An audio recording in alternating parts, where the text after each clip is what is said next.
Other interesting political news, you have Supreme Court Justice Ketanji Brown appearing in, quote unquote, and Juliet, a, quote, queer telling of Romeo and Juliet. Which, yeah, her acting is about on par with her intellect, or rather, her lack thereof. Never forget, this is someone who, technically, Joe Biden broke the law by discrimination.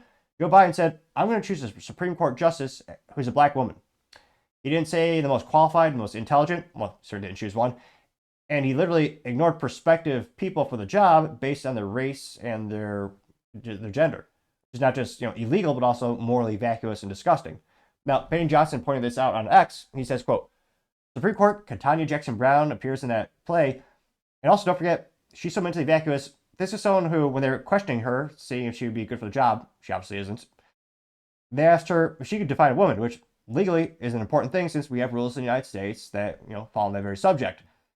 And when asked what a woman was, Ms. Brown said, I'm not a biologist, which means she either has the intellect of a child or she's part of the cult woke mob ideology. It's hard to say which one is worse, someone who's just mentally vacuous or stupid, or someone who's part of the cult. Either way, it's quite concerning that someone on the Supreme Court has that mentality or that cult followership. And yeah, this got 1.7 million views. And of course, instead of studying anything the Founding Fathers written, which Lord knows, she probably hasn't read anything by the Founding Fathers, but instead of studying for your job or participating in something constructive, she has time to go be a part of a play. Now let's watch it. Female empowerment. Oh, geez. Her fashion is already F-. I know it's from supposed to be the era way back then, but is there a jukebox? They bastardized the time period as well? But it looks like she's wearing something you'd see on Sesame Street. No, even worse than that. Yeah, I don't know where you find clothing that abhorrent.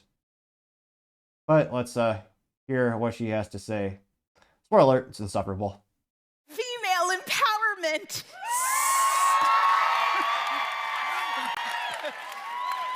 Sick. I like it too. I think what I like about it is that I am having a very strongly negative reaction to it.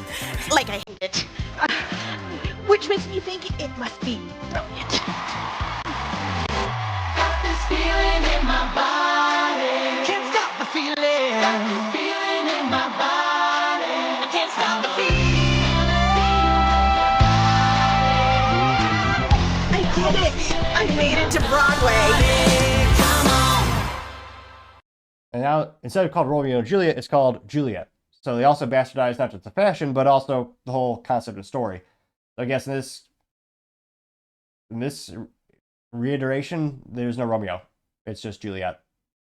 Now, the only upside of having this on the YouTube is they probably stripped out the music, which is okay, because the music was so bad. If you're watching on Rumble, the best freedom place to actually listen to stuff, you'll be able to hear the whole thing. There's also one more insufferable clip here. Female empowerment. Is that a word or is she a snake? And for the record, she's not playing a snake in this show. She's dressed up in weird-looking pants and a dress. So she's playing a human in the show, and yet she sounds like a snake. And this went Mario Val got 1.7 million views and 10,000 likes. Well, the first comment is coming from America Papa Bear, saying, quote, this is a sitting SCOTUS justice. Let that sink in. Gained 1.3 thousand likes, which, yeah, it's quite concerning. You also have another one from Torsion Prochano. I hope I'm actually pronouncing this name correctly. Saying, quote, and spoiler, a couple paragraphs here. It says, quote, when the president appoints a Supreme Court justice, it should be the best jurist in the country with the strongest qualifications to receive the unique honor. She wasn't. What Biden did with Ketanji Brown was the exact opposite. He excluded 95% of the pool of jurists those who are non-black. He effectively said, I'll only consider 5% who are black, and I will pick the best of the 5%, which means he can only choose the best of the rest. Here's the reality. Only 5% of lawyers in the U.S. are black. Between 7 and 12% of all sitting judges are black, and only about 5% of all prosecutors, such as district attorneys, are black. If you exclusively pick a Supreme Court justice like KBJ based solely on race, you're limiting yourself to a much smaller pool of candidates. bypassing many far more qualified individuals. Theoretically, the best candidate from that 5% is almost certainly not to be the best candidate of the full 100%. Biden excluded the vast majority of jurists, 95%, and show no regard for overall qualifications. His sole priority was fulfilling a racial quota and keeping a campaign promise, regardless of whether there is a dozen of better qualified candidates in the remaining 95%.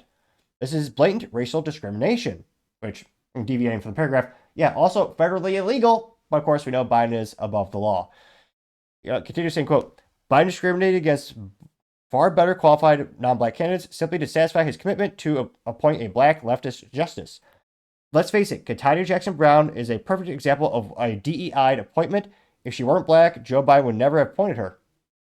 He didn't choose her based on her qualifications, but because she fit a racial quota and campaign promise. This perfectly illustrates the core issue with the left woke movement. Which, fact check true.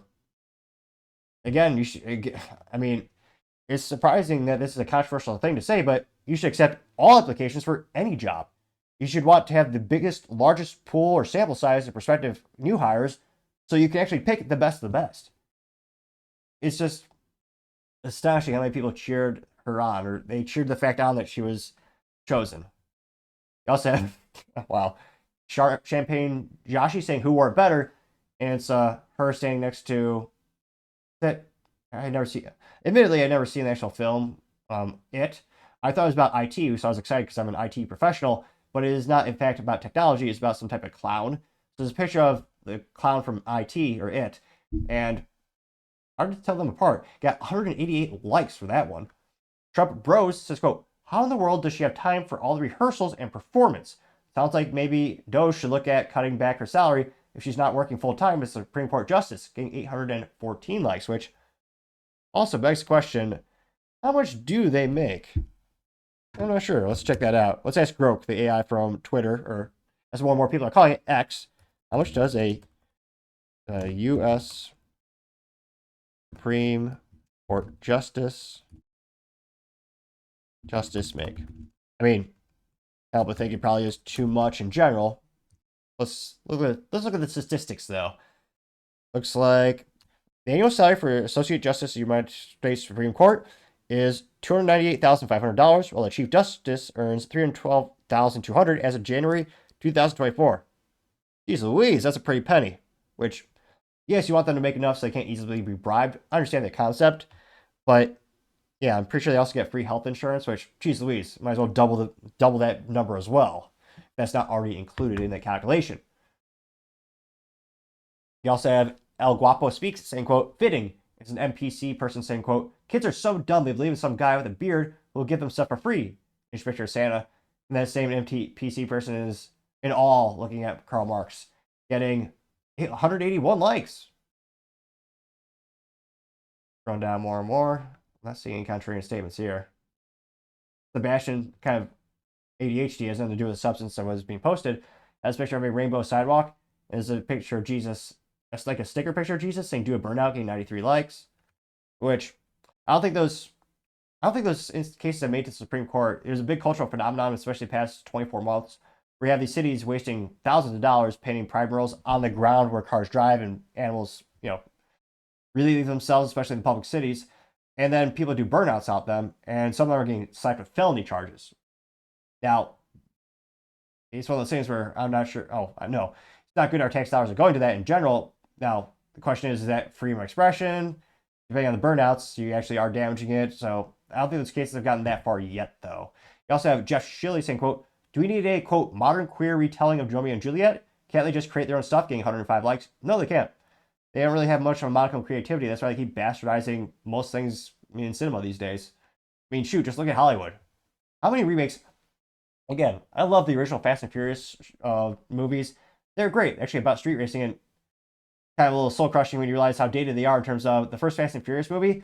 The concept was around stealing high-end, quote-unquote, VCRs and TVs, and the tube TVs the VCRs built in, which, that shows how old it was. They also had to explain, Vin Diesel, he had to explain the concept of the internet in that movie. That's how far back it went. And I love that. It was a great movie. And what are they, Fast and Furious, like 12 or 20 by now? And it's just the same lazy copy-paste time and time again. It's kind of what Hollywood does by default these days. You also have someone with an AI picture of Shakespeare slapping his head, getting 113 likes. Evan Dyer has a picture of Ketanji Jackson with the tissues. I think this was when she was being questioned for nomination, and it says, can't define what a woman is, getting 177 likes. It's getting 178 likes. Let's see here. And a lot more AI generated pictures of her just looking foolish in general, make her look like a clown, which, well, she already is, but yeah. Yeah. I mean, I don't think she'll ever be pushed out. And again, that's also the good and bad thing about Supreme Court. You don't want them to be subject to too much influence, or you don't want them having to worry about, understand, why they're elected for life. And oh shoot, we know Democrats are trying to pack the Supreme Court, and they would have if they won. But yeah, in terms of her moving from the Supreme Court, I don't think she's going to retire anytime soon or go on to anything other kind of type of profession. I think we're kind of stuck for her for the foreseeable future. But yeah, kind of just fascinating to see the time, resource allocation, and the priorities that she's up to these days.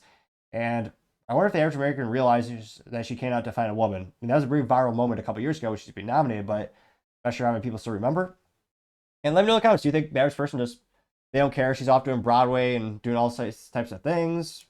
Let me know your thoughts are, because as always, be fascinated to hear what you have to say. Thank you, everyone, for taking the time to tune in today. Again, try to get to 4,000 subscribers by the end of the year, so if you can click that button, I would greatly appreciate it.